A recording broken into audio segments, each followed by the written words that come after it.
మరొక రోజు మరొక వార్త, మరొక హత్య. ప్లేసులు మారుతున్నాయి, పేర్లు మారుతున్నాయి అంతే, కానీ కథ మాత్రం మారట్లేదు. ఒక భర్త, ఒక భార్య, ఆ భార్యకి ఇంకెవరితోనూ వివాహేతర సంబంధం. ఆమె ప్రియుడితో బతకాలనుకుంటోంది. దానికోసం పారిపోవాలి అనుకోవట్లేదు, లేదు విడిచిపెట్టిపోయి వేరే పెళ్లి చేసుకోవాలనుకోవట్లేదు, భర్తను చంపాలనే అనుకుంటోంది. ఇలాగే జరుగుతున్నాయి ఈ మధ్యన. సేమ్ ఇక్కడ కూడా. సో నేను ముందుగానే చెప్పినట్టు ప్లేస్ మారింది ఈసారి మహారాష్ట్రలో, అండ్ పేర్లు మారాయి. భర్త పేరు విజయ్ చవాన్ అండ్ భార్య పేరు సోనం చవాన్, ప్రియుడి పేరు మోను. చంపేసింది, ప్రియుడితో కలిసి భార్య చంపేసింది భర్తని. అయితే అందరూ హత్యలే చేస్తున్నా తేడా ఎక్కడుంటుంది ఈ కేసుల్లో అనంటే చంపే విధానాల్లో.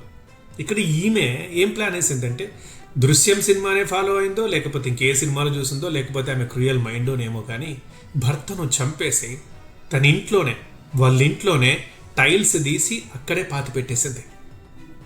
మళ్ళీ పాతి పెట్టిన తర్వాత కొత్త టైల్స్ వేశారు దాని మీద. కానీ 10 రోజుల తర్వాత డౌట్ వచ్చింది అతడి తమ్ముళ్ళకి. అసలు ఏం జరిగిందని ఇంటికి వచ్చి వదిన నిలదీస్తే, ఏమో లేదు బయటకు వెళ్ళాడు మీ అన్న, లేకపోతే వేరే ఊరికి వెళ్ళాడు, ఆయన ఎక్కడికి వెళ్ళాడో నాకు తెలియదు అని ఇట్లా అంటే సంబంధం లేని ఆన్సర్స్ చెప్పింది. బట్ తమ్ముళ్ళకి డౌట్ వచ్చింది వదిన బిహేవియర్ మీద. వెంటనే పోలీస్ స్టేషన్కి వెళ్ళారు, ఇది సంగతి అని అన్నారు. పోలీసులు వచ్చారు. తీరా చూస్తే ఆ తమ్ముళ్ళు కరెక్ట్ పాయింట్ని పట్టారు. అక్కడ ఇంట్లో ఫ్లోర్ మీద ఉన్న అన్ని టైల్స్ ఒకే కలర్లో ఉన్నాయి, ఒకే షేప్లో ఉన్నాయి. బట్ పర్టికులర్ ప్లేస్లో మాత్రం ఏదో కొంచెం తేడా కనిపించింది. అక్కడ ఏదో కలర్ ఉంది అండ్ ఆ టైల్స్ షేప్లో కూడా ఏదో తేడా కొట్టింది. డౌట్ వచ్చింది, పోలీసులకు చెప్పారు. ఆమెను అడిగితే, ఏం లేదు ఈ మధ్య కింద ప్రాబ్లం అయితే కొత్తది వేయించాం, బాత్రూంలో కూడా వేయించాను అని సంథింగ్ ఏదో మళ్ళీ చెప్పింది. కానీ అనుమానం వచ్చిన పోలీసులు గట్టిగా అడిగితే ఈ మోను బయటకు వచ్చాడు. అతన్ని తీసుకొచ్చి అతని సమక్షంలోనే టైల్స్ తవ్వితే ముందు వాసన వచ్చింది, దుర్వాసన. తర్వాత మృతదేహం వచ్చింది. అప్పుడు బయటపడింది ప్రియుడు ఆమె కలిసి ఆడిన ఈ భాగవతం అంతా.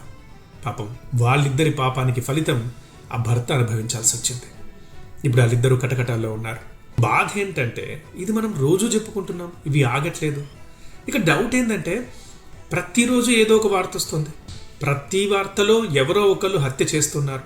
అయితే ప్రతి హత్యలో హంతకులు దొరుకుతున్నారు, అది కూడా చాలా తొందరగా దొరుకుతున్నారు, శిక్ష అనుభవిస్తున్నారు. మరి అట్లా దొరుకుతున్నప్పుడు మరి వీళ్ళెందుకు మళ్ళీ హత్యలు చేస్తున్నారు అంటే, కనీసం వీళ్ళకు ఒక మనిషిని చంపకూడదు అన్న జాలి, దయ, కరుణ లేవనుకుందాం. కానీ భయమైనా లేదా ఒంట్లో? అరే నేను చంపితే కనీసం దొరుకుతాను, నా ప్లాన్ కూడా ఫెయిల్ అవుతుంది, ఎందుకు వచ్చింది దీనికి, విడాకులు ఇద్దాం లేదా దూరంగా వెళ్ళిపోదాం, కానీ ఎందుకు చంపడం అనే భయం కూడా ఎందుకు వేయట్లేదు వీళ్ళకు? వీళ్ళకన్నా పిచ్చా, లేకపోతే మేమంతా తెలివైన వాళ్ళం అనుకుంటున్నారా? ఏమైనా ఈ దారుణాలు ఆగిపోవాలని అందరం కోరుకుందాం, కానీ ఆగుతాయా?